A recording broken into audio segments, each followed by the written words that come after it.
Okay, I see everybody's there. We're trying to bring up Erik and Robert to the fireside, but I think we'll already kick it off. I hope we can solve these troubles in the meantime. So, hello everybody, and welcome to our fireside chat, where we will explore the state of liquidity and also look into the future of stablecoins and DeFi. My name is Michael. I'm the CEO of the Liquity AG here in Switzerland, and I would like to welcome today's guest. So, sitting in front of our fireside place, we have soon, hopefully, Erik Voorhees. He's founder of the SatoshiDice and most recently founder also of Shapeshift. We have Mariano Conti, former head of smart contracts at Maker. We have verified a Liquity and DeFi power user. And I think, if I'm right, you're representing the next generation of users by being only a couple of years older than Bitcoin. Is that right? No, I'm 19. Yeah, well, that's not that far. Okay, cool. So great to have kind of the next generation here too. And then we have Robert Lauko. He's the founder of Liquity. We'll look into three topics. First of all, kind of a short intro round, and I would like to ask the guests what they're doing in DeFi and how Liquity caught their interest. Then we'll look a bit at Liquity, how well has it performed, what do people like, what they dislike, and then also looking in the future, what's next for stablecoins, where do we see interesting projects and approaches. So while we're still trying to get Erik and Robert on stage, the Twitter app, Spaces app, always has some bugs, it seems. I think we can already start maybe with you, Barry and Mariano. So my first question to you is, what are you currently doing in DeFi, and how did Liquity caught your interest? Should I go first? I'll go first. Yeah, so I'm actually not a DeFi OG. I got into the space maybe, I'd say a year, maybe a little less than a year ago. But I've obviously adapted pretty quickly. Yeah, so honestly, right now I'm basically, it's boring bear market. Kind of just, I'm big into Arbitrum right now, looking at opportunities there. I'm really deep into different options plays and how we could possibly potentially bring them on chain, considering the difficulties involved with pricing in certain high volatility. I'm just overall a degen, you could say, and I also enjoy liquid. I also enjoy other less degen plays like Liquity, you could say. Yeah, that's about it. And I write. I like. I'm a threader. I'm a threader too. And just quickly, what caught your interest with Liquity? What was the thing that kind of sparked your interest? I'd say like its simplicity, and it's like extremely robust system where you could. There's no issue. Like you could just collateralize your ETH, and you have a stable coin, and you could still have the exposure to the ETH unless you get liquidated. But while you have a stable, I was just like the simplicity, I guess you could say, and the robustness of the system where you could always redeem for $1 of ETH collateral in case anything goes wrong. So just like the robustness, I guess.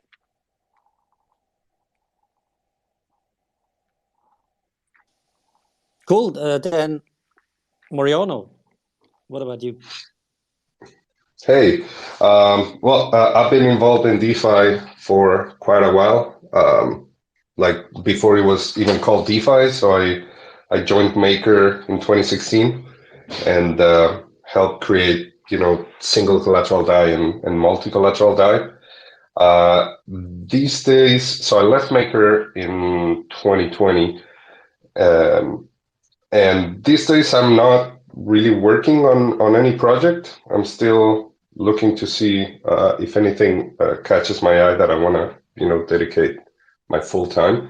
But right now, I remain like a friend of Ethereum and a user of DeFi.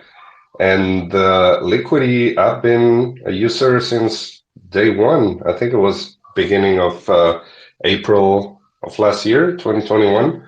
I had read about it. I read the white paper. There were a lot of things that interest me. As somebody who helped build a stablecoin protocol, I'm interested in all of them. And Liquity had a few very unique ideas that I hadn't seen before, and things that I thought they were going to work really well, and also things that I didn't really grasp at the moment, like the redemption mechanism, and which I wasn't really sure of until I saw it working, and like it grew on me. Big user since the first day. I spent a lot of time with LUSD in the stability pool, especially when I expected a lot of volatility, just to try to hoard as much ether as I could.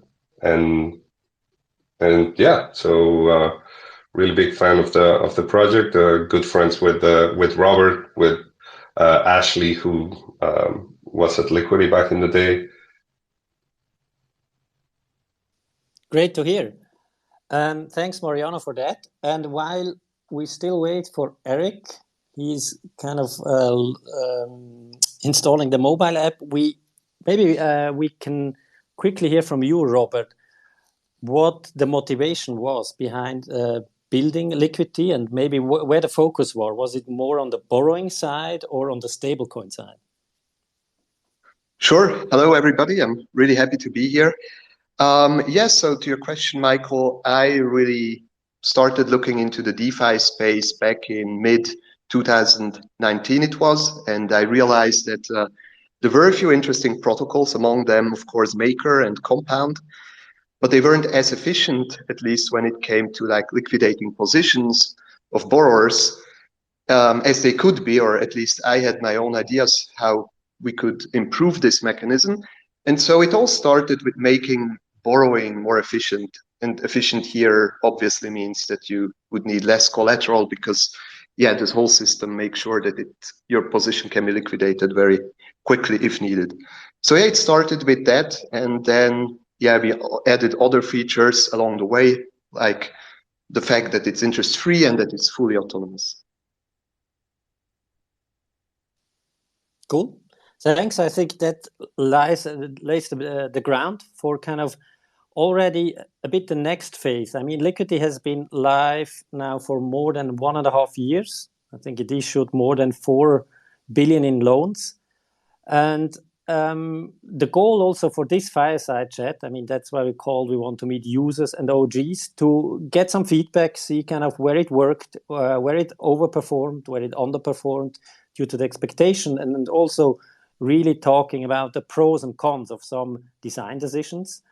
So I would really like to hear from you. What are the things you value about Liquity and what should be improved in the future? Do you have any opinion on that? And feel free to kind of jump into the question or also ask each other questions if you're interested kind of what Robert's thoughts were, or if Robert, you're interested to hear kind of Mariano's view on some aspects. But yeah. Oh, for sure. I can start if you want.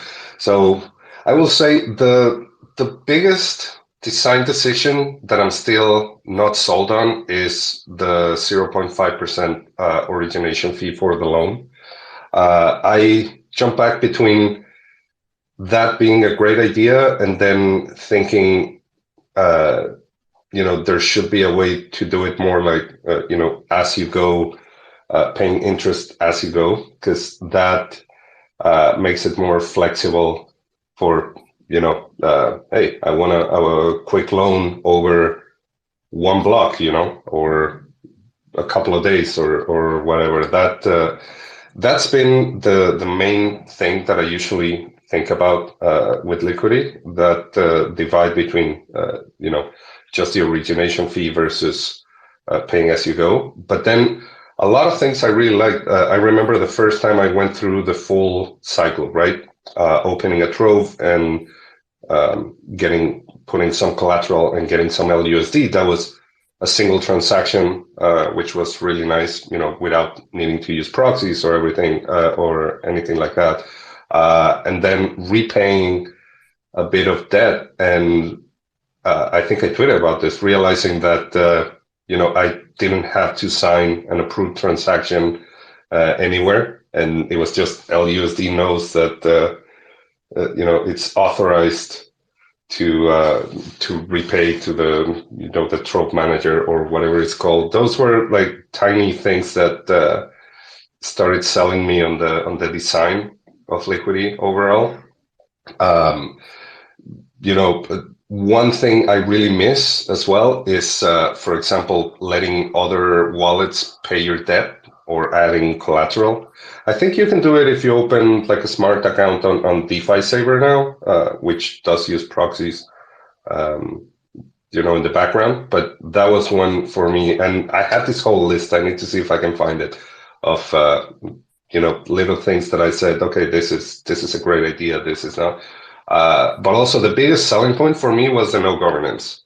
After so many years at Maker, and governance really, I don't know, it took a toll on me. And seeing this project that it's not really on governance, like right, simply no governance. The system is immutable. There's the only things that really come from the outside are Chainlink oracles, and if those don't work, then Teller, and if that doesn't work, then okay, we'll see. But I really like the immutability aspect of it, and I'm gonna leave it for a couple of other folks, and then I'll continue talking. Cool. I just have seen that, Erik, you made it now, so maybe we bring you also in front of the fireside. Not sure what you could follow, so we already did a quick introduction round, but it would be still great if you could tell what you currently are doing in DeFi and how Liquity sparked your interest, and then we can go back kind of to the things, the pros, likes and dislikes of Liquity. Yeah. Hi everyone. Can you hear me okay? Yeah. Cool. Yeah. So since I'm so addicted to Twitter, I removed it from my phone. And then of course, Twitter Spaces requires the app be on your phone. So sorry, I'm late. They got me again. So yeah, I think, most people know me from founding Shapeshift, which recently decentralized itself, which is, still an ongoing process. And Shapeshift has become a fully open source, decentralized, community-owned project. So I am no longer CEO of that, and I participate in that DAO. I'm a contributor to that, but I don't lead it anymore. And so that's been a very fascinating phenomenon to watch and be part of. Other than that, I'm a huge fan of Thorchain, and in terms of DeFi, that's one of the projects which is not just sitting on a Ethereum EVM, but is actually allowing cross-chain transactions, which is, in some ways bringing the original vision of Shapeshift to life, without KYC, without accounts, without borders, without any intermediary whatsoever. So in terms of DeFi, the decentralized finance at its core is really like an extension of what I first saw was so magical about Bitcoin. And I've been, just honored to continue to watch and be part of that.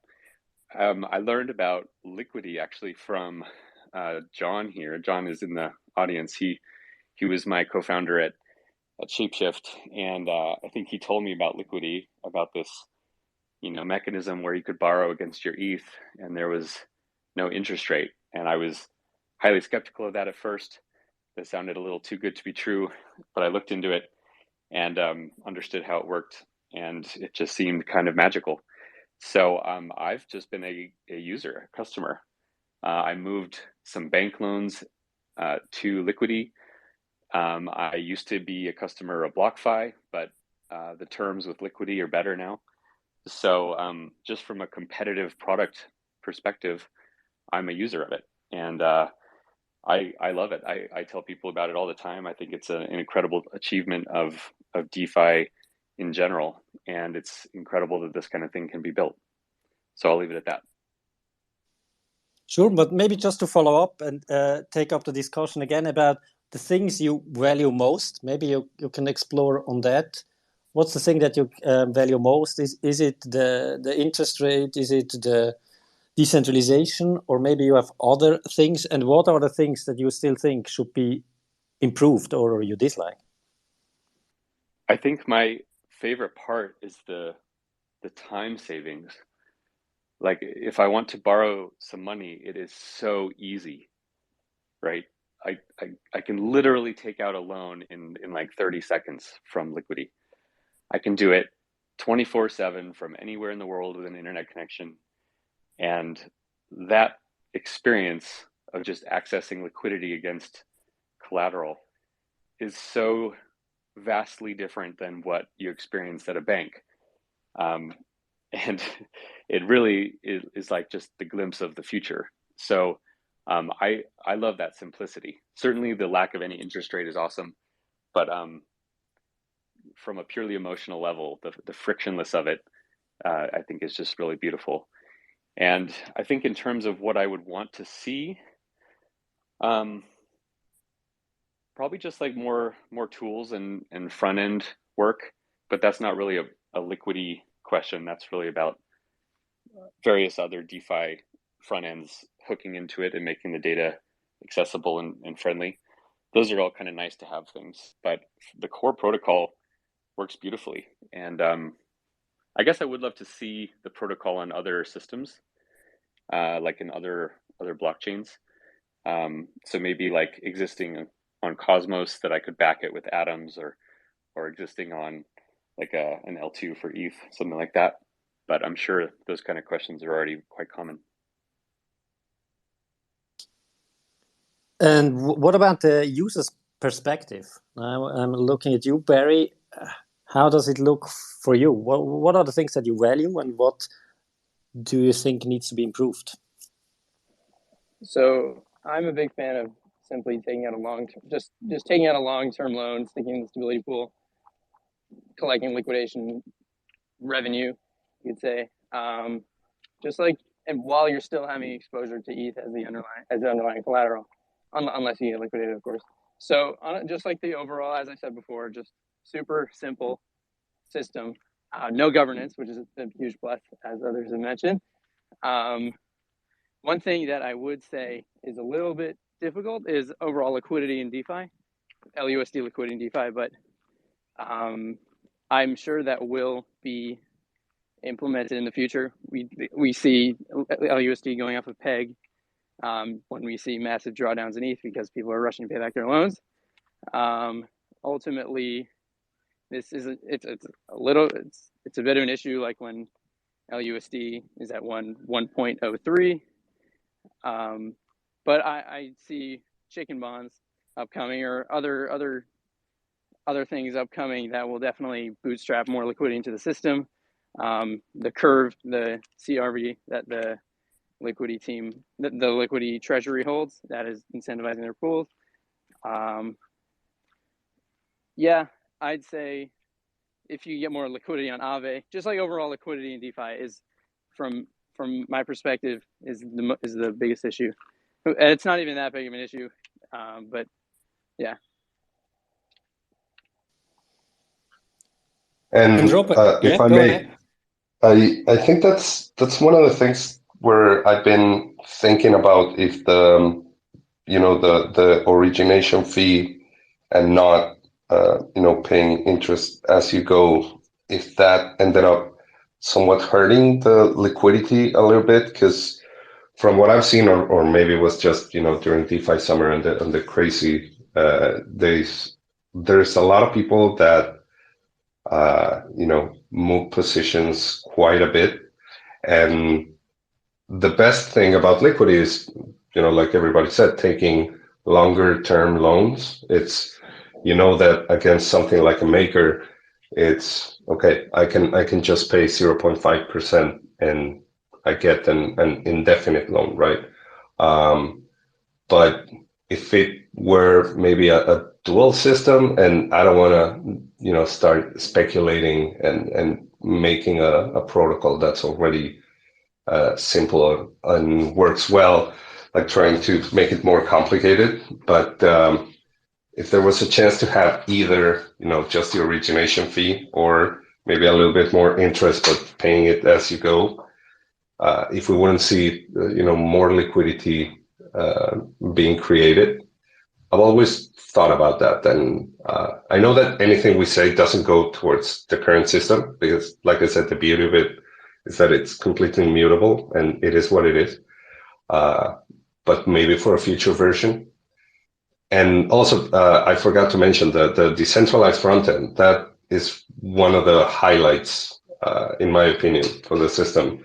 I don't know if Liquity was the first one to do this, but maybe you guys were. But it's absolutely incredible. And I didn't realize how much we needed that until, the Tornado Cash thing last month. And the idea of having incentives in the protocol itself for anybody to be able to spin up a front end and offer it in different jurisdictions and, hosting it on IPFS, for example, or whatever, that I think that is one of its strengths. And we're seeing it already, and we're going to see that more, I hope, in the future for other protocols. Yeah, I wanted to add one more thing. We see LQTY emissions that are slowing, I think next year, if I'm not mistaken, which are ultimately given to stability pool providers.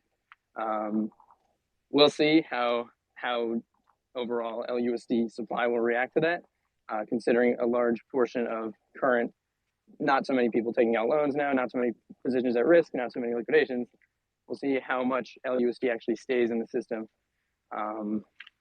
once emissions start to slow. And I really think prioritizing layer 2s and rollups will definitely. There are some there's a fork called Vesta Finance on Arbitrum, which they take the Ether part where you can collateralize ETH, but they also have other more degen collateral options like GLP, DPX, DopeX, and other various tokens within the Arbitrum ecosystem. But the overall simplicity on layer 2s would definitely be beneficial to liquidity, as well as overall scalability of the protocol itself.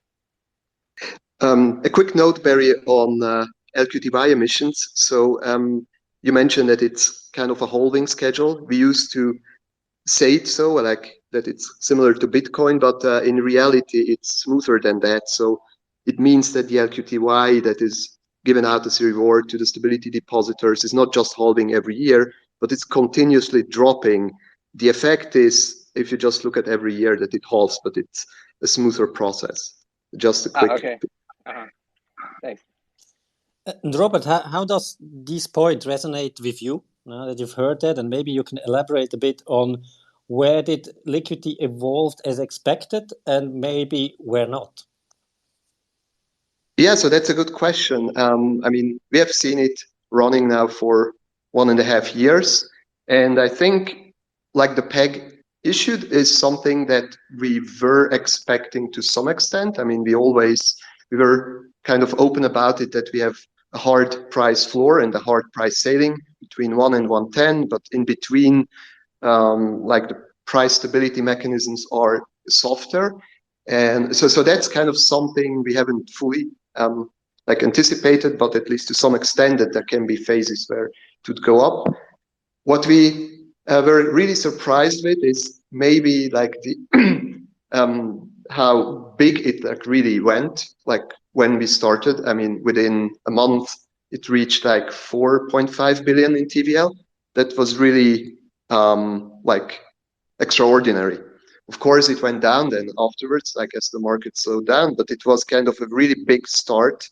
And also, just to be kind of on the top, among the top 10, TVL, or top 20 at least, that was really a good kind of starting impetus for the system. Other than that, when we look at the borrowers, it's interesting to see how many of them are using it, let's say, for leverage, or how many borrowers are using it for just buying a house or buying a car. We had Erik is one of them, but I know that there are a few others that bought cars, and like real world usage from the loan, which is really great, because that's what ultimately I think drives the system. And we're really happy that some such use cases have emerged. But of course, other people are just using the loans to maybe like use it in another DeFi application, which is fine too. I mean, you can of course also just exchange your LUSD and do whatever with the other token. So we have seen like a bunch of different use cases, which was hard to predict, of course, when we launched. And of course, the whole curve wars. I mean, that's something when we like started. I mean, curve was there, but it wasn't as big as it is now. So that was a whole new kind of interesting, maybe stress test as well for liquidity, because we had just our incentive program for Uniswap running for like 6 weeks. We had nothing built in for curve, but we managed to get some CRV rewards in. So I mean, we still have this pool. So that's like where like other protocols and how they influence liquidity. That was interesting to like follow. Is there anything you want to ask each other? I mean, it's cool that we have early users in the space. So things you always wanted to ask Robert, or Robert, kind of you want to take the opportunity to ask the others before we then move and maybe look more in the future. What's next for stablecoins? And yeah, maybe one question I would ask is like, when you took your decision to open your first loan or make a stability deposit, I mean, did you read up about the security, the audits? Like, how did you make sure that the system is safe? I mean, we put a lot of effort into it, but still every user has to do his own research. So how did you do it? Like, were you just bold and didn't really care? Or did you do kind of intense research before engaging with liquidity? I'll start. Generally, my strategy is to use any new thing, regardless of its safety, with just a small amount of real money, and just to learn like how the mechanism works and what happens and all that. And then really, like, for me, what earns trust in a DeFi protocol isn't the audits, although those are important. It isn't what smart people say about how secure it is, although that can be useful. It's really like time in market or time in the wild. How long has this protocol existed, without being destroyed in the dark forest that is, the the DeFi world. So Liquity, has been around for a long time in terms of DeFi protocols, and that is what gives me the most trust in it. Obviously, of course, it has to be open source and have audits and all those things. Those are prerequisites, but it's really just like the duration that it has existed without major problems.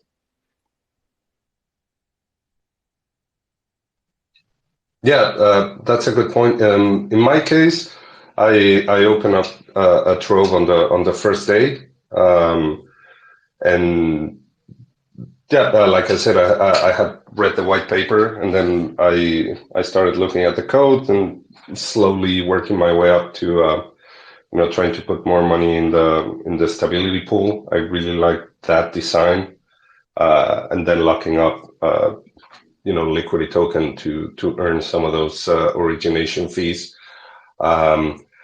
And what really sold me was, I don't remember exactly when it was, but one of the big crashes we had that I think Ether was above 4,000, maybe even 4,500, and it went down to 1,700.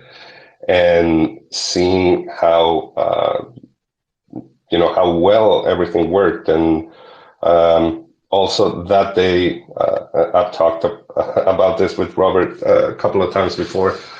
Justin Sun had the biggest trove in the system, and he was almost liquidated and wasn't by, I think, maybe 3 blocks. The system, I think it's the only time in history that the system went below 150% system collateralization. So that meant that anybody could have liquidated Justin Sun, and he had tens of thousands of Ether there. And I was really, really hoping that think there was enough money in the stability pool, and that was a missed opportunity. The searchers, the bots, either they didn't work fast enough or just the gas fees were crazy and the system was congested. But I know that he was a couple of blocks away from liquidation. But the fact that the liquidations worked incredibly well, that really told me that the system was getting really mature and working properly. Yeah, I agree 100%. For me, it was also, I was basically researching for a thread actually back 5-6 months ago. And I saw multiple flash crashes, really didn't do much harm to the system back in the day. I mean, that's kind of where I got my research started. I read the white paper, read docs, read literally everything I possibly could on it. And I made like a 40 tweet thread or something that probably no one read.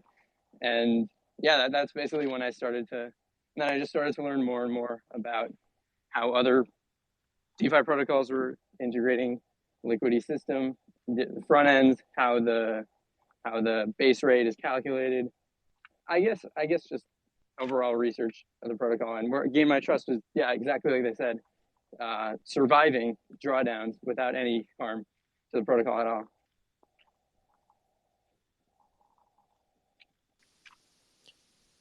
As you're talking about security, so maybe before we switch to the outlook, Robert, can you say something what will happen with the merge and liquidity? Is there any impact on liquidity? Well, essentially nothing will happen. I mean, at least that's what we expect, and we are pretty confident that nothing will happen. Like everything will just transition to the new system. I mean, we are not relying on some of the maybe time critical aspects of the Ethereum blockchain that could like interfere or randomness or stuff like that. So we are not using such functionality. So it should be a smooth process. I mean, there's one thing that could be interesting, which is this kind of POV fork that was announced. And I mean, there everything is possible. Like this will be a great like playing field or sandbox to see how Liquidity and other DeFi applications will react to crazy like price drops and reactions and whatnot. I mean, it's hard to predict what will happen, but if the Ether price there will fall, and maybe we'll have an Oracle support at least from Telor, but we don't know. I mean, that will be very interesting to follow, like what will happen on the POS chain, on the POV chain. But for the official Ethereum version, I mean, we have already looked a bit into like testing it on the test nets, but we will again do a more detailed or more intense testing. I mean, to make sure that it really works, but we have already looked into it and it looks just fine. Thanks. So let's look a bit in the future. I think we all here value decentralized stablecoin, but it's a fact they're kind of from a market share point still quite small, mainly because of the trade-off of decentralization and scalability. So stablecoins like LUSD or RAI, which have only ETH as a collateral, especially in bear market, it's difficult to scale them. So I would like to know from you kind of how can we improve the situation? How can we increase the adoption of decentralized stablecoins in the future? And now I don't mean from a marketing perspective, but I think of next generation stablecoins or borrowing protocols that will come. And maybe we can start with you, Mariano. I think you said at ETH Buenos Aires, the kind of your stablecoin of the future, or if you would have one to build, you would pick things from SAI, single collateral DAI, RAI, and LUSD. So if you could elaborate on that. Yeah, I do have like ever since I left Maker, I have like in my mind, the perfect, of course that doesn't exist, but at least what I view as what would my perfect stablecoin design be. And of course, it takes a little bit from almost every single stablecoin that's out there. What I like about Liquity really reminds me a lot about single collateral DAI in many aspects, right? The ETH only collateral, which I really like, but of course it's hard. It's harder to scale, right? It does have socialized losses in case that you need to liquidate underwater troves, although that, given the incentives and how the protocol is built, is really extremely rare. The fact that also RAI, like you said, I really like it. It is indeed a stable coin. I like the fact that it's not anchored to USD, but that also creates a little bit of a problem, right? Because people often think in dollars, and it's one of the reasons why we decided to anchor it to a US dollar. In the white paper, it was not even that. It was the SDR basket. So I don't know. I could spend hours talking about stablecoin design, but ideally, Ether, my hope is that in the years to come, it'll become a little less volatile, and that'll make it even better collateral. Right now, it's still, for the Ethereum blockchain, there's no better collateral than Ether, right? It's by just the fact that it is the token off the blockchain, it is 100% the best collateral you can have.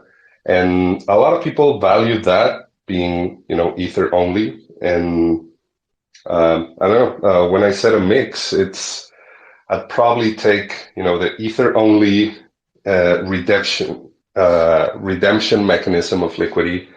I might try to add some kind of negative interest rates from RAI. Continuous interest rate is possible instead of origination fee.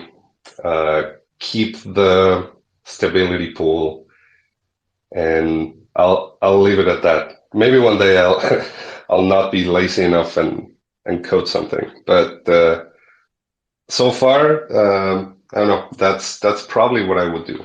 But I really like that people have more and more options, to use different stablecoins and see what do I value, in a stablecoin or a dollar peg coin, and being able to choose from so many. I think that's an absolute plus.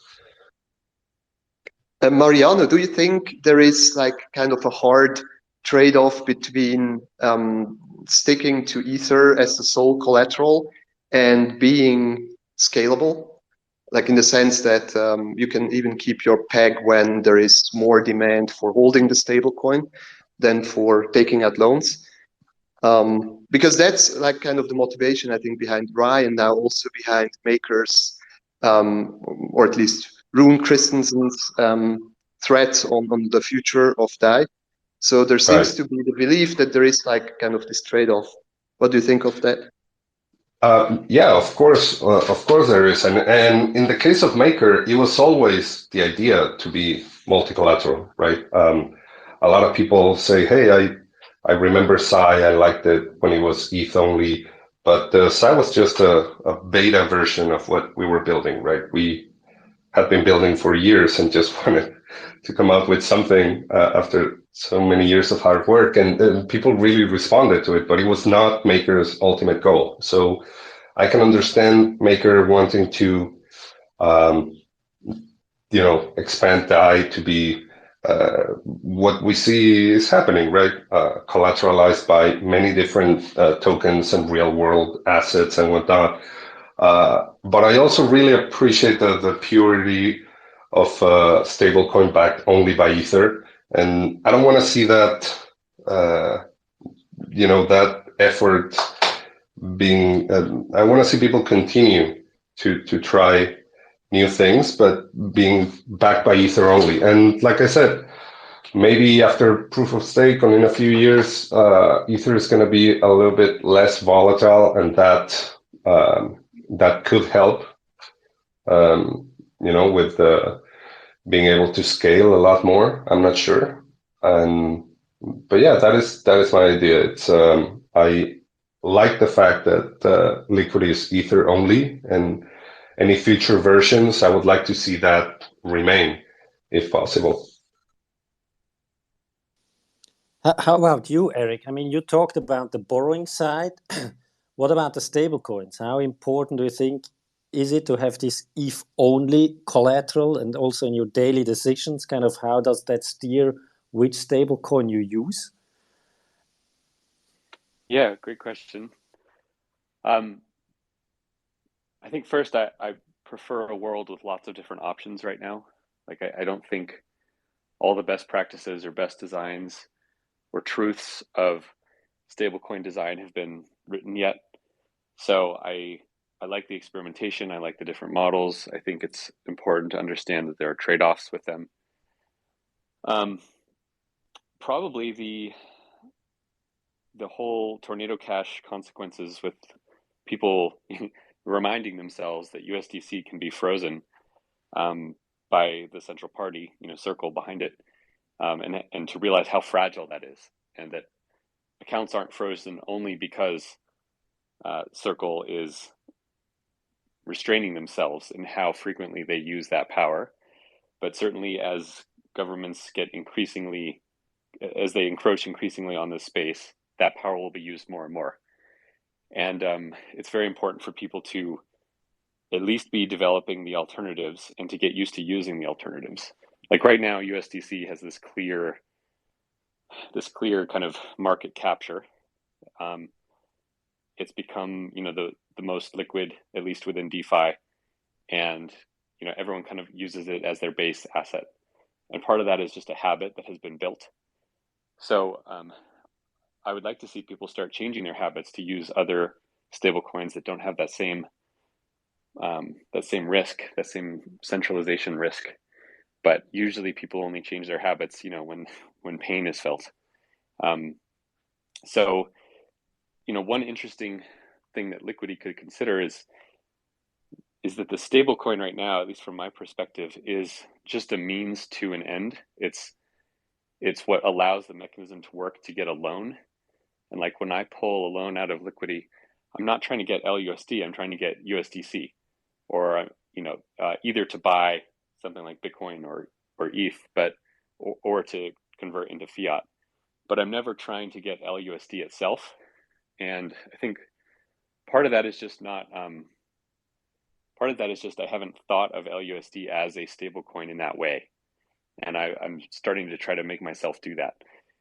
So to see LUSD as potentially a product of Liquity instead of just the loans themselves, that might be something to message around. And what would be the things that you wouldn't compromise kind of on? Let's say we kind of thinking about the next systems, looking at ETH only collateral, the no governance, the immutability, are the things that you say, hey, these are really important and we shouldn't compromise on. And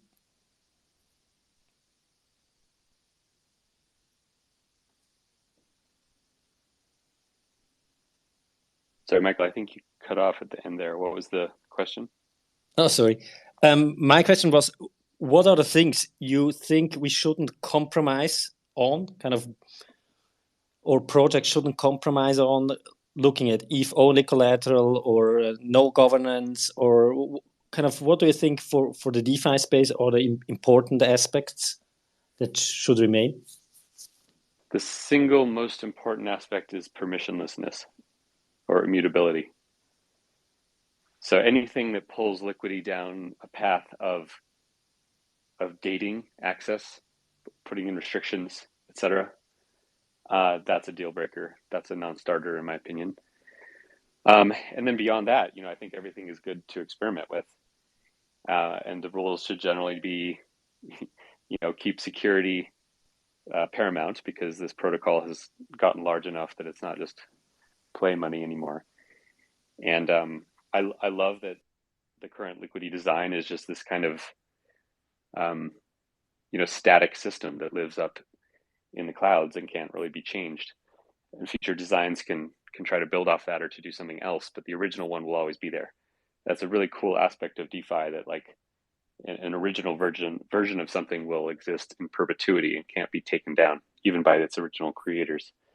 So yeah, I'd say other than the permissionlessness, everything's on the table.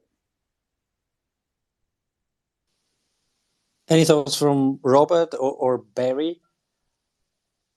Yeah. On that, how we can overcome this trade-off between decentralization, scalability? Yeah.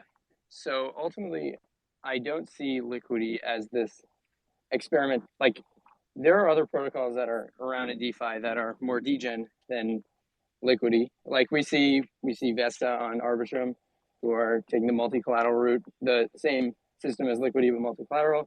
We also see Abracadabra with their interest-bearing asset collateral. We have tons of different people are basically essentially experimenting within DeFi throughout DeFi.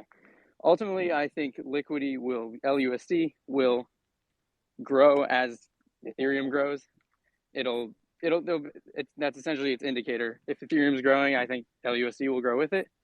And exposure on L2s and rollups, where it's cheaper for smaller fish to take out loans, will definitely help overall liquidity in the system.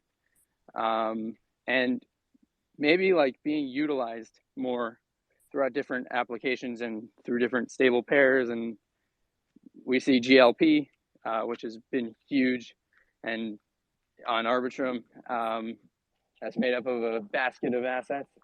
I don't see why LUSD can't be involved there.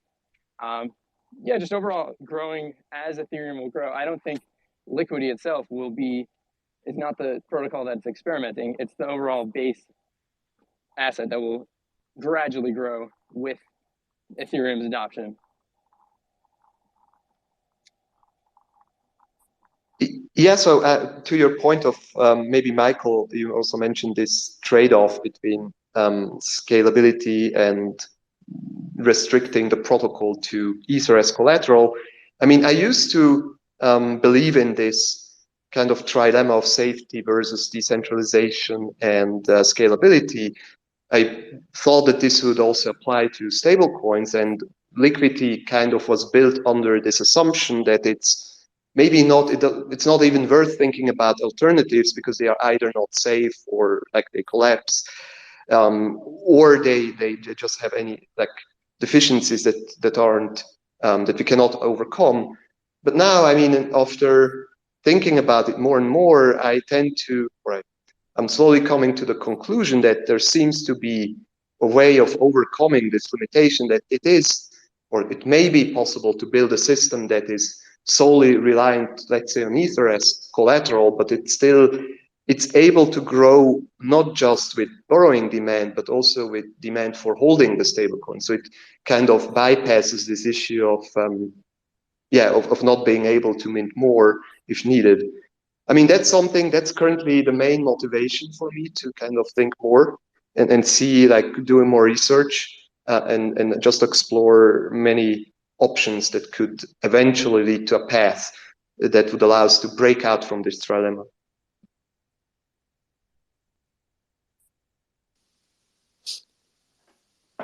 So maybe because we have only 9 minutes left, I think we make then a sharp end, as I assume you need to hop to other meetings. We have talked a lot about liquidity, maybe also the future of stablecoin. It would be interesting to pick also your mind about DeFi. I mean, you all have seen it evolve almost from the early days, and how you see it evolve and in the past years. Maybe just a bit your thoughts on that and where it should go.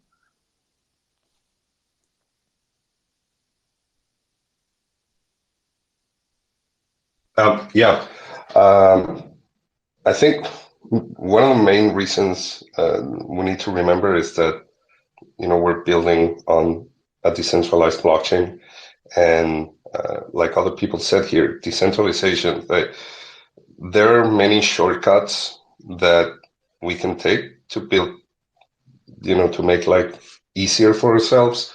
But if we start doing that, then might as well build on centralized systems. So yeah, as much as we can, try to remember that decentralization is at the core, I hope, of everything that we do. I don't know how that's going to look in the future, once more regulations come into the space. I have no idea if what we know today as DeFi in the medium term is going to be just, like a fringe economy, and everything else is going to be, KYC siloed protocols. I hope not, but I cannot say for sure. But yeah, we have to remember this is, DeFi is what, 4 years old, maybe? I'd say late 2017, 5 years. Just glad that there's so many people still working on this and more coming in every day. I think I would suggest that it's incumbent on anyone that cares about DeFi and who's building within it to make sure that they amplify the message of honesty and integrity and transparency and immutability that DeFi provides by default, or almost can't not provide. Like when a smart contract is written, it's code, it's open source, and it will execute exactly according to the code. And that can be known from reading the code. And it can't be changed by one specific person or company or government. And it's all viewable on the blockchain. And that degree of just integrity, like financial information integrity, is really powerful. And the entire traditional financial system is built on claiming to be trustworthy, claiming to be full of integrity. And sometimes they are, sometimes they aren't, but you're always trusting individual people with all their subjective flaws. And so the real promise of DeFi is the honesty that comes from building finance on open source code that can't be manipulated. And I don't think that our industry has done a good job highlighting that to the outside. And I think the outside easily gets distracted by the bugs or by the specific people, who do shady things, and they're missing the most impressive part of all this, which is that integrity and that honesty. So we should highlight that. Liquity is obviously a fantastic example of it.